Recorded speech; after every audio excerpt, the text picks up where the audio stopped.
Écoutez cette histoire qui nous accueille ici ce matin. Un élève va voir son ancien maître qui lui demande « Comment vont ses affaires ?» « Eh bien, répond l'élève, j'ai une entreprise florissante qui se développe et je gagne beaucoup d'argent. » « Oui, dit le maître, mais comment vont tes affaires ?»« Je vous l'ai dit, j'ai une belle entreprise. En outre, ma femme est de plus en plus belle et j'aime mes enfants. »« C'est bien, dit le maître, mais comment vont tes affaires ?» L'élève est un peu surpris par le tour que prend cette conversation et il répond « J'ai une belle entreprise, une belle famille, beaucoup d'amis et une vie sociale très riche. » « Tout ça, c'est très beau, dit le maître, mais comment vont tes affaires ?» L'élève, il ne comprend plus rien. « Que voulez-vous dire par comment vont tes affaires ?» « Eh bien, lui répond le maître, jusqu'à maintenant, tu m'as parlé des bénédictions de Dieu sur ta vie, mais tu ne m'as parlé que des affaires de Dieu. Ce que moi, je voudrais savoir, ce sont tes affaires à toi. C'est la seule chose qui dépend de toi, c'est comment va ton cœur? Où en es-tu? C'est ma question pour nous, ici, aujourd'hui, ce matin. Comment vont nos affaires? Comment va notre cœur? Avec tout ce que nous entendons dans le monde, toute l'actualité, ce que nous vivons aussi dans nos familles, auprès de nos amis, comment allons-nous sincèrement et réellement? Où en est notre cœur? Ainsi, un culte, c'est un lieu où nous pouvons déposer ensemble nos soucis, nos préoccupations. Nous pouvons libérer nos inquiétudes. Et nous sommes aussi invités à prendre soin de cette part intime de notre être. Ensemble, dans une communauté avec nos frères et sœurs en Christ, nous sommes appelés justement à nous porter, à prier les uns pour les autres, à porter notre cœur ensemble devant notre Dieu. C'est ainsi que ce temps de culte, j'espère qu'il sera pour vous un temps de ressourcement. Pendant ces temps de silence, d'écoute, de méditation, de la prière, de chant, de musique, que nous puissions déposer notre cœur ensemble devant notre Seigneur. Alors, j'ai envie de vous dire aujourd'hui de la part de notre Seigneur que la grâce de notre Dieu Tout-Puissant, que l'amour du Père et que la lumière de Jésus-Christ soit avec nous ici, aujourd'hui, ce matin. Amen. Comment va votre cœur? J'espère qu'en tout cas, votre cœur, il est prêt à pouvoir chanter. C'est ainsi que je vais vous inviter à vous lever, à prendre, non pas votre cœur à cœur, mais on vous a donné un feuillet en arrivant. C'est un chant de l'Alléluia que nous allons chanter ensemble. C'est toi, Seigneur, qui nous unis, nous allons le chanter en entier. Je vous invite à vous lever et à chanter à ce cantique-là, le 2108, sur le feuillet.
Seigneur, règle l'allure de mes pas, je ne me précipiterai pas.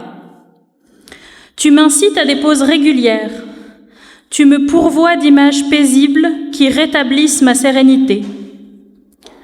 Tu me conduis sur la voie de l'efficacité par le calme de l'esprit et ta direction de paix. Même si j'ai un grand nombre de choses à accomplir chaque jour, je ne me tourmenterai pas, car ta présence, Seigneur, m'accompagne. Ton immortalité, ta grandeur, me garderont en équilibre. Tu ménages le délassement et le renouveau au plus fort de mon activité, car tu imprègnes mon esprit de tes huiles de tranquillité. Ma coupe déborde d'une joyeuse énergie. L'harmonie et l'efficacité seront le fruit de mon labeur, car je marcherai dans tes pas, Seigneur, et j'habiterai dans ta demeure pour toujours. Nous prions. Seigneur Jésus, je viens devant toi avec un cœur plein de reconnaissance. Je te remercie pour ta présence constante dans ma vie. Je te rends grâce pour les bénédictions visibles et les grâces invisibles que tu as semées tout au long de ces derniers mois. Merci pour les moments de joie qui m'ont rappelé ton amour infini. Merci également pour les défis qui m'ont enseigné la patience, l'humilité et la dépendance totale envers toi. Pardonne-moi pour les fois où j'ai oublié de te remercier, où j'ai douté de tes plans, où j'ai remis en question ta place dans ma vie. Aujourd'hui, je choisis de te faire confiance pour l'avenir, car tu es un Dieu fidèle. Alors que je me prépare à rentrer dans une nouvelle semaine, remplis mon cœur de reconnaissance et guide-moi, Seigneur, dans tes voies, afin que je reste toujours près de toi. Tel est mon désir le plus ardent. Je te loue, Seigneur mon Dieu, pour tout ce que tu es et pour tout ce que tu fais. Amen. Et nous chantons dans le cœur à cœur, au numéro 42, « Nous t'adorons », nous le chantons 2 fois.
Prions.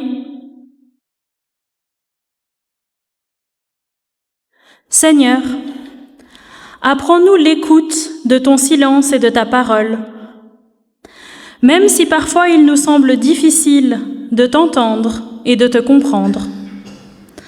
Apprends-nous à accueillir cette parole de toi, comme un enfant curieux. Amen. Et nous lisons le psaume 23, la version de Louis II. L'Éternel est mon berger, je ne manque de rien. Il me fait reposer dans de verts pâturages. Il me dirige près des eaux paisibles. Il restaure mon âme.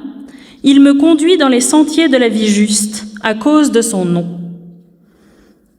Quand je marche dans la vallée de l'ombre de la mort, je ne crains aucun mal, car tu es avec moi. Ta houlette et ton bâton me rassurent. Tu dresses devant moi une table, en face de mes adversaires. Tu oins d'huile ma tête, et ma coupe déborde. Oui, le bonheur et la grâce m'accompagnent tous les jours de ma vie, et je reviendrai, j'habiterai dans la maison de l'Éternel jusqu'à la fin de mes jours.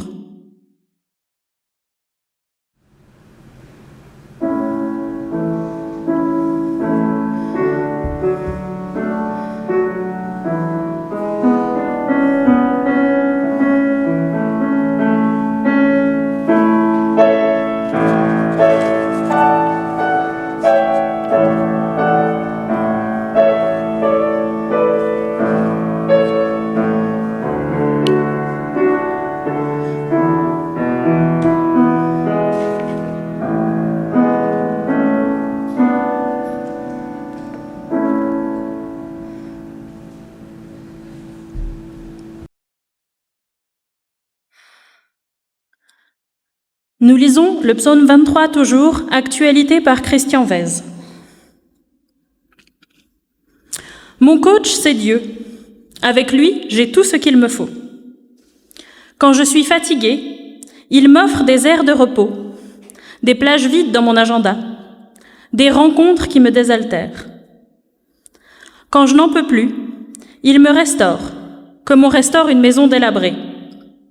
Même lorsque je ne suis plus qu'une ruine, il m'ouvre des perspectives d'avenir inédites et il m'attend. Quand je passe par des moments difficiles, je ne suis pas inquiet, mon Dieu, car je sais que tu m'accompagnes. Plus encore, tu traces un chemin pour moi et tu le balises pour que je ne m'y perde pas. Lorsque je me heurte à des difficultés, tu prends soin de moi. Tu me réserves un accueil VIP, tout en délicatesse. Tu me fais passer d'une vie remplie de 1000 choses à une vie pleine de ta présence. Chaque jour, à chaque pas qui me fait avancer dans la vie, je me sens mystérieusement entourée de ta douce bonté. C'est ainsi que je serai chez toi partout, car tu es partout autour de moi.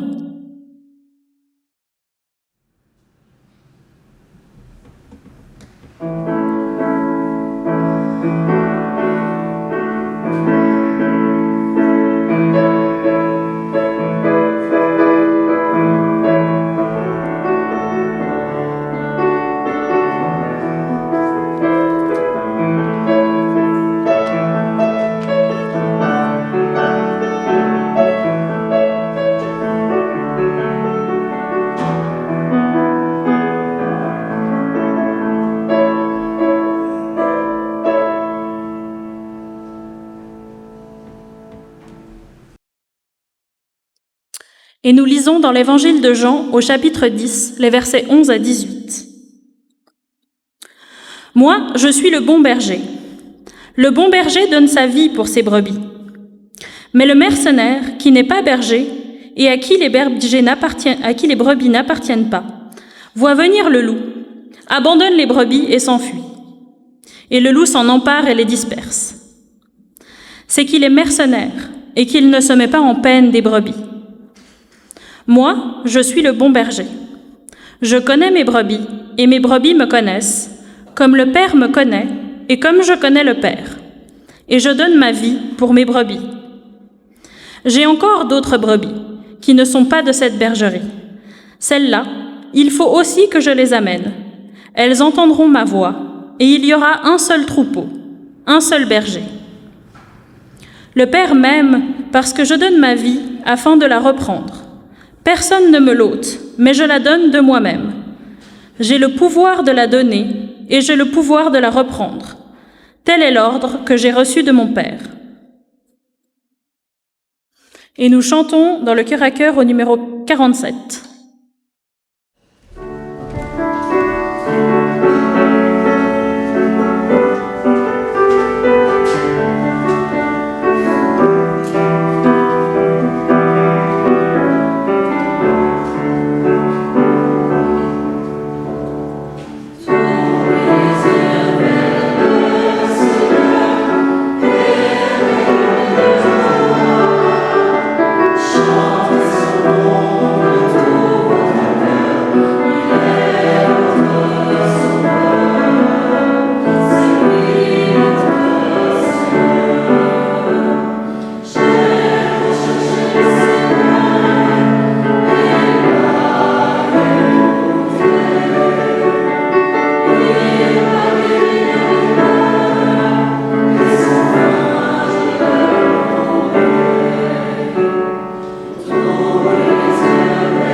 Le psaume 23. Qui ne connaît pas ce psaume?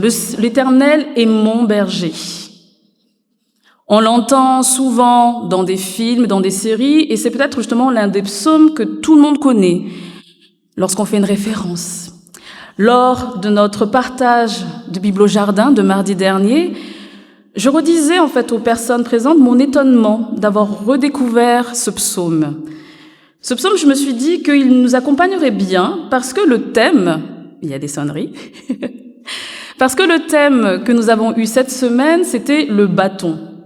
Et c'est moi qui avais choisi ce thème dans la pastorale régionale, sauf qu'à l'époque, je pensais plutôt à Moïse, à l'Ancien Testament, à des textes de l'Ancien Testament, puisqu'il y a de très beaux textes là-dessus, et c'était une manière de le revisiter.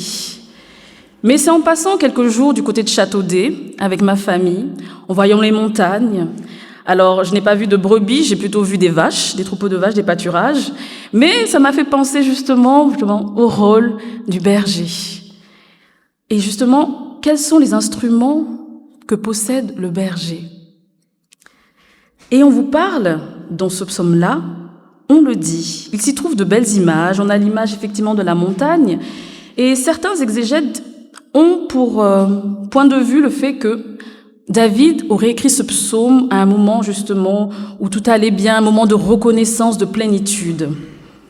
Mais dans la tradition juive, ce texte, au contraire, a été écrit, selon eux, au moment même où justement David était dans la crainte, était justement en fuite. Et on dit qu'il était justement en train de s'échapper, de se cacher dans une caverne. Prenez la version que vous voulez, prenez peut-être le contexte, mais j'aime le fait que justement, c'est au moment des temps terribles, au moment justement où tout semble ne pas aller, que on regarde les yeux et on place nos yeux en fait ailleurs. Et que David, lui, les ait placés en l'Éternel. L'Éternel est mon berger, je ne manquerai de rien. Si vous lisez la version catholique, la Bible de Jérusalem, ils disent « Le Seigneur est mon berger ». Et je trouve ça tellement dommage. L'Éternel, c'est un tout. Et c'est déjà tout un programme qui nous est donné dans ce psaume 23. L'Éternel est mon berger. Et d'ailleurs, même cette image de berger, elle est très étonnante finalement. Il n'est pas question d'un Dieu qui serait le roi, un justicier qui est le juge, qui est comme ça dans toute sa splendeur, toute sa gloire, toute sa puissance. Là, David, il présente l'Éternel comme son berger. Une image que lui-même connaissait, le côté proximité. Un berger qui est là pour s'occuper de son troupeau. Un berger qui est présent, qui s'occupe des siens, qui est assez terre à terre, qui est dans la nature, qui est peut-être, pour certains peut-être la contemplation, mais qui est aussi dans une mission. Si certains ont été choqués d'entendre la version de Christian V du psaume 23, il est écrit, lui du moins, il dit « Le Seigneur est mon coach ». On n'aime pas trop cette image-là, n'est-ce pas? Parce que le coach, on se dit, il y a un besoin de résultat, il y a quelque chose en fait qui est un petit peu... Ça ne marche pas. Mais si on y réfléchit bien, un berger n'est pas juste là pour accompagner ses bêtes. Un berger, il a aussi une mission. Garder son troupeau, le rassembler et le faire marcher d'un point A à un point B. De l'accompagner, d'être là, d'être présent. Alors évidemment, on a cette image aussi peut-être nous du berger dans la montagne ou dans des représentations, tous des moutons qui ont la même tête. Et on en a parlé aussi mardi soir, c'était de se dire, mais finalement, c'est l'image peut-être qu'on en a effectivement de ce groupe de moutons, de ce troupeau qui se ressemble, mais en fait finalement, les moutons ne se ressemblent pas non plus. Ils sont tous différents. Et je ne sais pas quand vous faites l'image du berger, est-ce que vous avez justement cette image des moutons blancs ou beiges qui sont là avec toutes les mêmes têtes et qui suivent le berger? Alors que finalement, chaque mouton est différent. Et je vais me permettre de prendre un objet que Olivier m'a proposé tout à l'heure. Je peux te prendre ta canne? Je peux. J'ai posé la question de savoir, lors de notre Bible au jardin, vous savez que je fais la pub pour Bible au jardin, ça vaut le coup de venir, il y a encore 2 séances, de se dire justement le bâton, qu'est-ce que ça représente pour chacun d'entre nous? Est-ce que c'est quelque chose de négatif, de positif? Parce que finalement, le bâton, suivant l'image qu'on en a, ça peut être les deux. On peut jouer avec un bâton, des enfants qui vont jouer peut-être à se bagarrer, ou on peut s'appuyer sur un bâton. Un bâton, ça peut être très négatif aussi si certains ont reçu des coups. Mais dans le bâton, justement, il y a quelque chose de l'ordre du commandement. Et lorsque l'on lit ce psaume, dans la version justement second et d'autres versions, il est écrit justement « Sa houlette et son bâton me rassurent ». Et j'étais là en train de me dire « Ok, un bâton, je vois ce que c'est, mais finalement, une houlette, qu'est-ce que c'est? Et à quoi ça ressemble ?» Et j'ai interrogé également aussi les personnes présentes mardi. Certains savaient et d'autres pas. Et ça me rassurait parce qu'on dit souvent que les enfants ou les adolescents ne savent pas ce que c'est une houlette parce qu'ils ne savent plus ce que c'est des bergers. Mais finalement, même nous, adultes, des fois, on ignore et on ne prend pas le temps. Et la houlette, on se rend compte que justement, c'est cette partie qui est un petit peu arquée dans la canne, dans le bâton. Et en fait, la houlette et le bâton ne font qu'un seul objet. Alors là, j'ai pris la canne d'Olivier, effectivement, mais imaginez justement une canne beaucoup plus grande, peut-être ma taille, avec un côté arqué. Côté arqué, quand je posais la question à mon mari, de savoir si lui savait ce que c'était une houlette, il m'a dit, premièrement, c'est fait pour c'est fait pour aller prendre les mottes de terre. Ou aussi de voir en fait les animaux et d'enlever justement la terre qu'il y a dans les sabots. J'ai fait oui, effectivement, mais ce n'est pas la mission première de la houlette et du bâton. La houlette et le bâton servaient à aller chercher justement la patte de l'animal s'il sortait du troupeau. Elle servait aussi peut-être à ramener, à sauver. La houlette et le bâton servent aussi à défendre, à s'appuyer contre un animal prédateur qui viendrait essayer de bousculer justement le troupeau. Une manière pour le berger non seulement de s'appuyer, de pouvoir marcher, peut-être aussi marquer le pas. Une manière de défendre, parce que nous on a l'image du berger aussi la journée, mais qu'est-ce qui se passe la nuit? Quand personne ne voit, le berger, lui, il est avec ses bêtes, il veille, il essaie d'être là, prêt, se tenir prêt s'il y a un danger. Évidemment qu'il peut s'assoupir. Mais le berger est là pour garder les siens, ses animaux. Et c'est en ça que je trouve formidable de retrouver et de redécouvrir ce psaume. Ce psaume qui n'a que 6 versets. Il est tout court, il n'est pas long. Et pourtant, tout un programme nous est donné dedans. Et David, lui, nous invite à se dire que ce Dieu-là, il est ce berger. Il est mon berger, notre berger. Il est celui qui veut être là près de nous. Il se tient prêt à nous défendre. Mais aussi à travers la parole, il peut aussi donner quelques petits coups. Et oh, là, tu es en train de dévier. Reviens par ici. À travers des petits coups aussi, j'ai bien pas dit des coups violents, hein. À travers des coups aussi, c'est une manière de nous réveiller aussi spirituellement. Et tu es en train de dormir là, réveille-toi. La parole de Dieu, elle est là pour nous nourrir. Mais elle nous construit aussi, elle nous interroge, elle nous bouscule pour que nous puissions continuer d'avancer.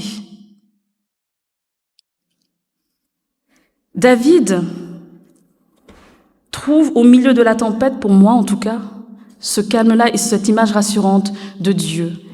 Il va dire que Dieu est le berger. Et puis d'un seul coup, il devient le tu.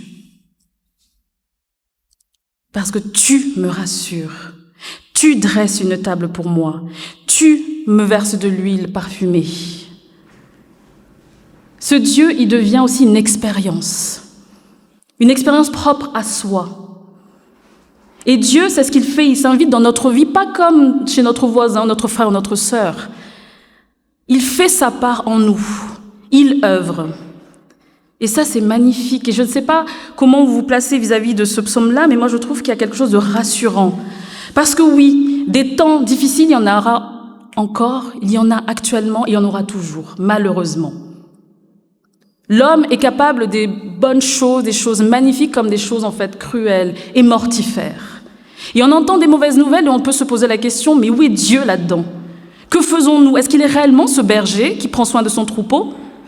Oui, d'ailleurs, Dieu nous le dit en Jean. Nous faisons partie d'un troupeau, mais il y a d'autres pâturages. Et il va s'occuper aussi des autres pâturages parce qu'un jour, il n'y aura qu'un seul berger et qu'un seul troupeau. Mais en attendant, nous, dans le troupeau où nous sommes, peut-être dans la paroisse où nous sommes, dans la région où nous sommes appelés en fait à marcher ensemble. Alors des fois c'est compliqué, oui, des fois on a envie de sortir des sentiers battus, mais peut-être qu'il y en a un qui se dit reviens ici. Marchons ensemble. Allons à ce but-là, justement. Marchons sur ce chemin. Et d'ailleurs, si vous lisez bien en fait le psaume aussi, c'est lui qui nous fait reposer dans des eaux tranquilles. Si parfois nous avons envie justement de nous extirper, de nous écarter du troupeau pour avoir la paix, Dieu dit que c'est lui qui le fait. C'est lui qui le fait, qui te prend et qui te met aux eaux paisibles.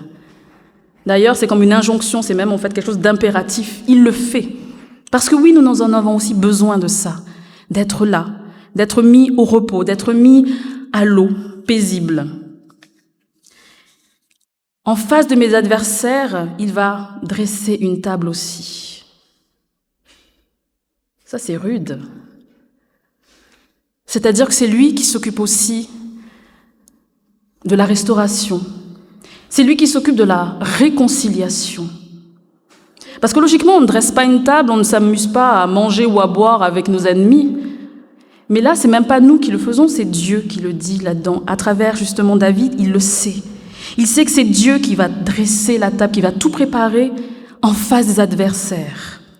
Et les adversaires, ça peut être des adversaires physiques, mais ça peut aussi être d'autres sortes d'adversaires par rapport à des difficultés, des limitations que nous avons eues, des représentations qui ont été contre notre chemin. C'est lui qui fait toutes choses, c'est lui qui nous pose à table, qui dresse cette table et qui nous met en face de ces adversaires-là et qui prépare tout ça. C'est lui qui oint, qui met de l'huile sur la tête. En fait, normalement, c'est plutôt de l'huile parfumée, comme une onction. Mais une manière de dire que nous sommes comme un vase et que c'est lui qui remplit. Et il remplit tellement, tellement de choses, de bénédictions, de ce dont nous avons besoin, que ça déborde.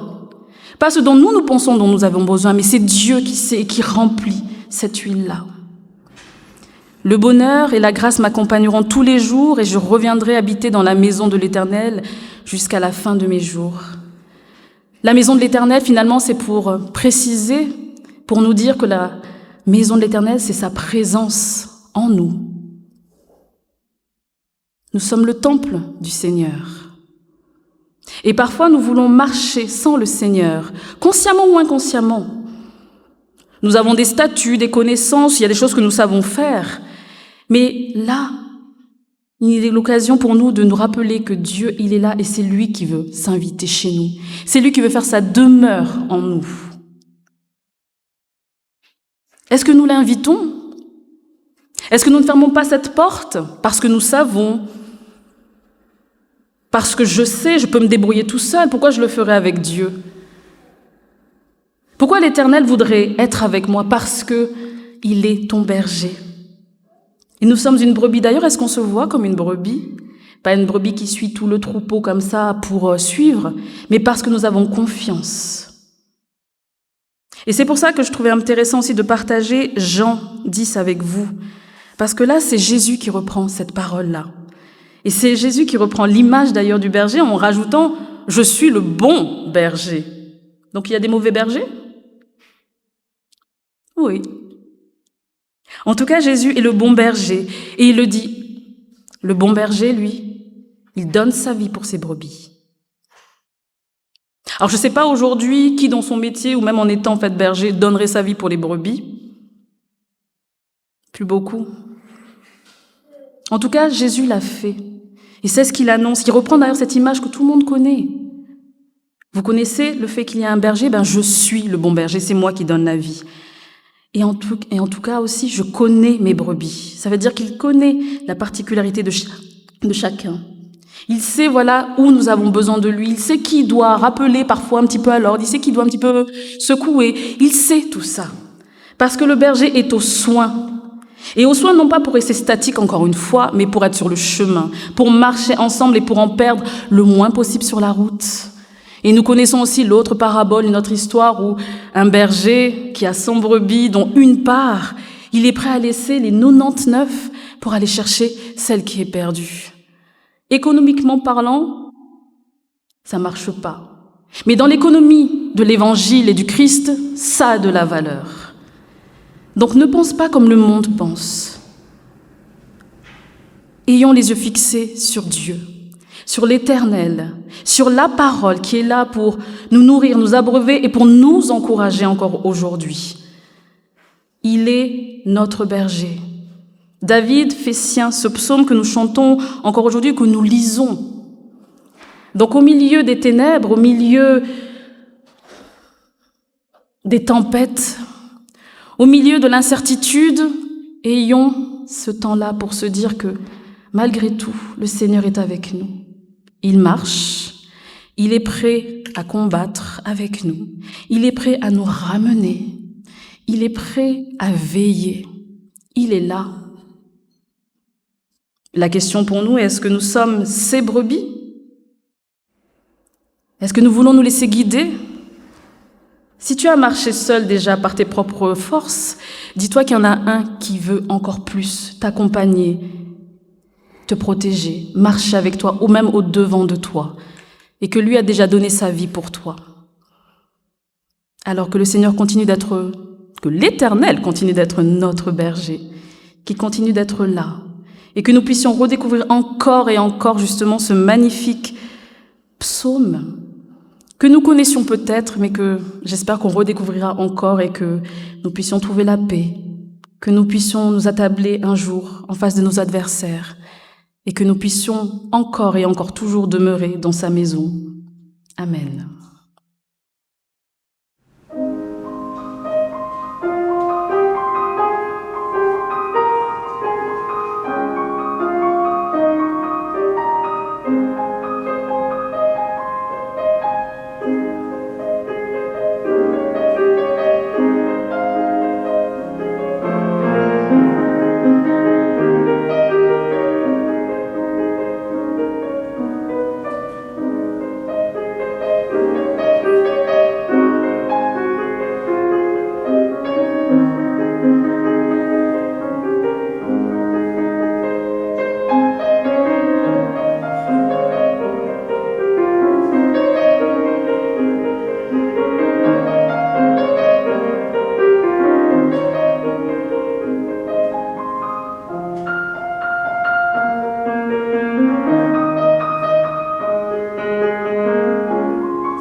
À la lumière de la parole de notre Seigneur et du message, nous pouvons confesser nos fautes et nos limites ensemble.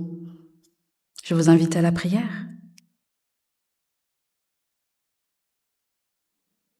Seigneur, tu me fais reposer dans de verts pâturages et tu me diriges près des eaux paisibles. Mais plusieurs fois, j'ai cherché par moi-même mon repos dans des voies tordues. Seigneur Dieu, pardonne-moi. Pardonne mes égarements et mes péchés cachés ou visibles. Seigneur, c'est devant toi que nous voulons déposer ce qui nous est lourd, nos fardeaux. Et ainsi, Seigneur, nous restons assis pour chanter au numéro 49 dans le cœur à cœur. Je laisse à tes pieds mes fardeaux. Le numéro 49 dans le cœur à cœur.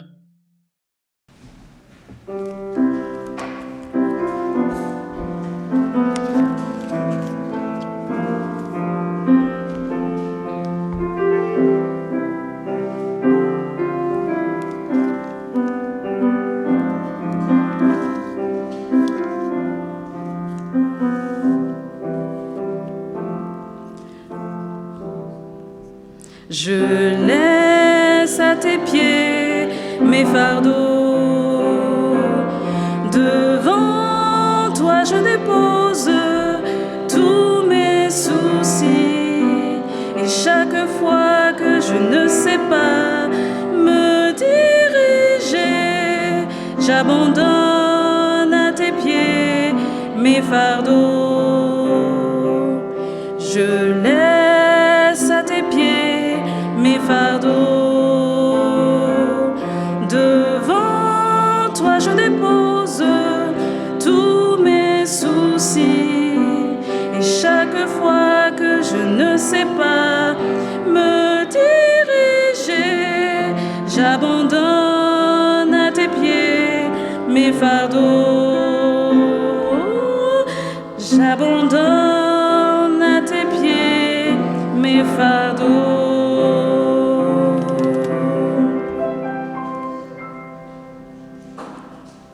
Écoutons la volonté de Dieu. Tu restaures mon âme et tu me conduis dans les sentiers de la justice à cause de ton nom. Redresse mes pas, ô Dieu. Lave-moi de mes iniquités et purifie-moi de mes fautes dans ta bienveillance et ta bonté. Et nous nous levons pour recevoir les paroles de relèvement.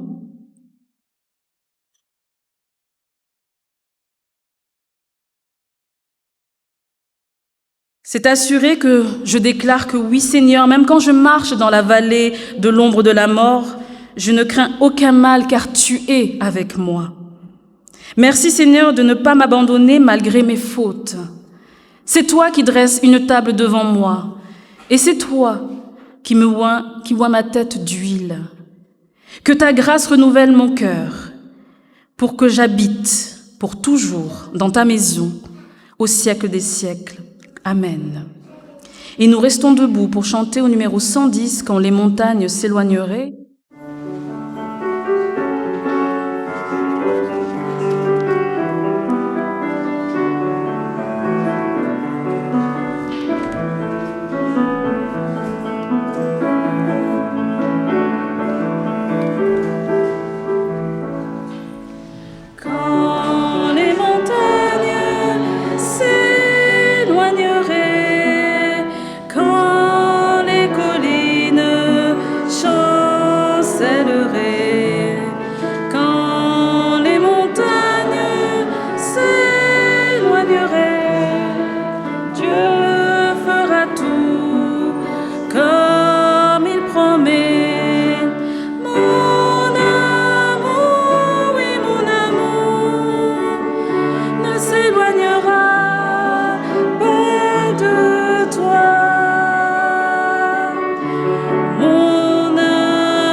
Prions. Seigneur notre Dieu, nous te louons et te remercions d'avoir voulu, dans ton incompréhensible miséricorde, t'abaisser si bas en ton Fils pour nous, afin de nous élever en lui si haut pour toi seul. Nous te louons et te remercions pour la grâce de ton appel et de ton élection, parce que tu es aussi le Dieu des rejetés, et que tu ne cesses pas de prendre soin de nous comme un Père juste. Nous te prions pour ton Église et dans tous les pays, pour l'Église qui dort, qu'elle se réveille, pour l'Église persécutée, qu'elle soit toujours joyeuse et certaine de son affaire, pour l'Église confessante, qu'elle ne vive pas pour elle-même, mais pour ta seule gloire. Nous te prions pour tous les gouvernements et toutes les autorités dans le monde entier. Pour les bons, que tu les maintiennes. Pour les mauvais, que tu convertisses leur cœur ou que tu mettes un terme à leur violence, selon ta volonté, pour tous, et que tu te montres à eux comme celui dont ils sont et doivent rester les serviteurs. Nous te prions qu'on s'oppose à toute tyrannie et désordre, et que tous les peuples et les personnes opprimées soient aidés pour obtenir justice. Nous te prions pour les pauvres, les malades, les prisonniers, les perdus, les troublés, pour tous ceux dont toi seul, peut-être, connais la souffrance. Que tu les consoles par toi-même et par l'espérance en ton règne. Et nous voulons finir cette prière avec la prière que ton Fils Jésus-Christ nous a appris. Notre Père, qui es aux cieux, que ton nom soit sanctifié, que ton règne vienne, que ta volonté soit faite sur la terre comme au ciel. Donne-nous aujourd'hui notre pain de ce jour. Pardonne-nous nos offenses, comme nous pardonnons aussi à ceux qui nous ont offensés. Et ne nous laisse pas entrer en tentation, mais délivre-nous du mal, car c'est à toi qu'appartiennent le règne, la puissance et la gloire, pour les siècles des siècles. Amen. Et nous chantons le cantique numéro 138 dans le chœur à cœur.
L'Éternel est notre berger.